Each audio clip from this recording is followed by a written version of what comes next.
మొన్నటి దాకా ఎట్లుండే పార్టీ మారుడంటే బీఆర్ఎస్ కు పోవుడే, కండువా మార్చుడంటే గులాబీ కండువా వేసుకునుడే.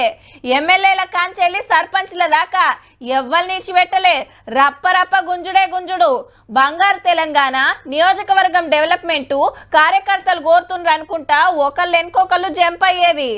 ఎందరొస్తే అంత గొప్పగా వాళ్ళు ఫీల్ అయ్యేది. ఇప్పుడు మొత్తం ఉల్టా నడుస్తుందబ్బా. ఆదిలాబాద్ సీటుకు పాత ఎంపీ నగేష్ సారు, నల్గొండల పాత ఎమ్మెల్యే సైదిరెడ్డి గారు, మహిబాద్ల మాజీ MP Sitaram Nayak sir, Khammam ticket కు పాత ఎమ్మెల్యే జలగం వెంకట్రావు గారు సూటి పెట్టిరట.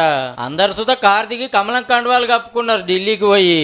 చెల్ అప్పట్లో మనోళ్ళ మీద కేసులు పెట్టించిండు, పార్టీలకు ఎట్లా తీసుకుంటారని సైదిరెడ్డి సార్ మీద గరం అవుతున్నారు కొందరు బీజేపీ లీడర్లు. అవన్నీ కూడా అయిపోయినాయి. ఈ రోజు దురదృష్టకర సంఘటనలు ఇల్లే కాదు, పాత ఆదిలాబాద్ జిల్లాకెళ్ళో పాత మంత్రి గారు, పాత ఎమ్మెల్యే గారు కాంగ్రెస్ లకు పోతుర్రని గులాబీ భవన్ లో గుసగుసలు. నల్గొండ టికెట్ కు కొందరు అడ్డం పడుతుర్రని గుత్తా అమిత్ రెడ్డి సార్ కాంగ్రెస్ కండువా కప్పుకునే ఛాన్స్ కొడుతున్నది. కొడుకు పోతే తండ్రి సుత పార్టీ మారుతుండొచ్చు. ఇంకో ఇద్దరు ముగ్గురు ముఖ్యమైన లీడర్లు కూడా పార్టీ మారబోతుర్రని ప్రచారం నడుస్తుంది. ఆల్రెడీ ముగ్గురు ఎంపీలు జంప్ అయినరు, కొందరు ఎమ్మెల్యేలు సీఎం గారిని కలిసిండ్రు. మేయర్లు, డిప్యూటీ మేయర్లు, జడ్పీ చైర్మన్లు, కార్పొరేటర్లు కార్ దిగుతున్నారు ఇంకా ఈ పార్టీ ఉండలేమని. రేపు ఎంపీ ఎలక్షన్ లో వరకు ఎట్లుంటుందో, రిజల్ట్ వచ్చినాక ఇంకెట్లుంటుందో. అప్పట్లో అన్ని పార్టీలకే నీళ్లు గుంజితే ఇప్పుడు అన్ని పార్టీలకు అండ్లకెళ్ళిపోతుర్రు అన్నట్టు.